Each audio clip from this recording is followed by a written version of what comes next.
Trump की जीत के 2 दिन बाद व्लादिमीर पुतिन ने दी बधाई। बोले वे बहादुर हैं। रूस यूक्रेन युद्ध पर भी बड़ा ऐलान। अमेरिका के 50 राज्यों की 538 में से 295 सीटें जीतकर ट्रंप ने इतिहास रच दिया है और वह अमेरिका के 47वें राष्ट्रपति के रूप में चुने गए हैं। उपराष्ट्रपति कमला हैरिस ने ट्रंप को कड़ी टक्कर तो दी, लेकिन वह उन्हें हराने में सफल नहीं हो पाईं। ट्रंप की जीत के बाद से बधाइयों का तांता लगा है, लेकिन जीत के 2 दिन बाद रूस की प्रतिक्रिया सामने आई है। रूस के राष्ट्रपति व्लादिमीर पुतिन ने पहली बार बयान दिया है। मीडिया रिपोर्ट्स के मुताबिक पुतिन ने ट्रंप को अमेरिका का राष्ट्रपति चुने जाने के 2 दिन बाद गुरुवार को बधाई दी। पुतिन ने कहा, मैं उन्हें अमेरिकी राष्ट्रपति चुनाव में उनकी जीत पर बधाई देना चाहूँगा। हम ऐसे राष्ट्राध्यक्षों के साथ काम करेंगे जिस पर अमेरिकी लोगों का भरोसा है। पुतिन ने ट्रंप को साहसी व्यक्ति बताया। देखिए पुतिन ने अब रूस और अमेरिका के संबंधों पर और क्या कुछ कहा है। As far as the possibility for establishing our relations with the US is concerned, we're open to these possibilities. To a large extent, the ball is in the US's court because we were not the ones to sour relations with them. We did not introduce any restrictions or sanctions against the US, nor are we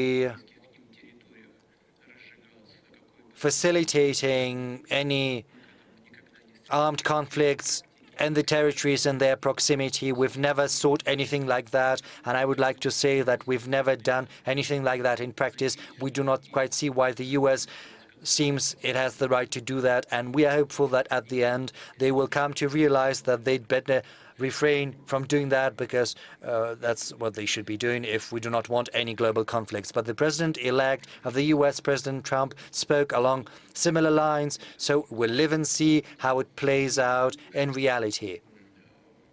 Keeping in mind, of course, that such an institution as the presidency of the US is bound by certain obligations, by certain responsibilities. The president of the US is tied to a certain extent to those people who helped him arrive in power. You know, in the past, Jacques Chirac said, what kind of democracy can we talk about in the US? Because without a billion, if you don't have $1 billion US in the pocket, you shouldn't even entertain the thought of participating in the elections, let alone participate in practice. And those people who provide those billions,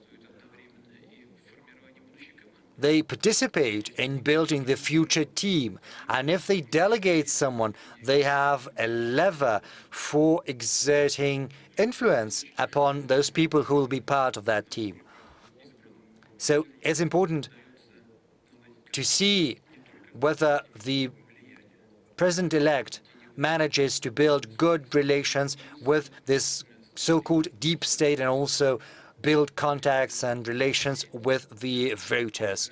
If he keeps his promises, his authority is growing, and he can use that authority to become an independent political figure, even in his relations with those influence groups that help him arrive in power. It's a very complex process. What's going to happen in the US is something we cannot tell for sure, but I'm hopeful that our relations with the United States of America will be re-established at a certain point in time, and we are open to that.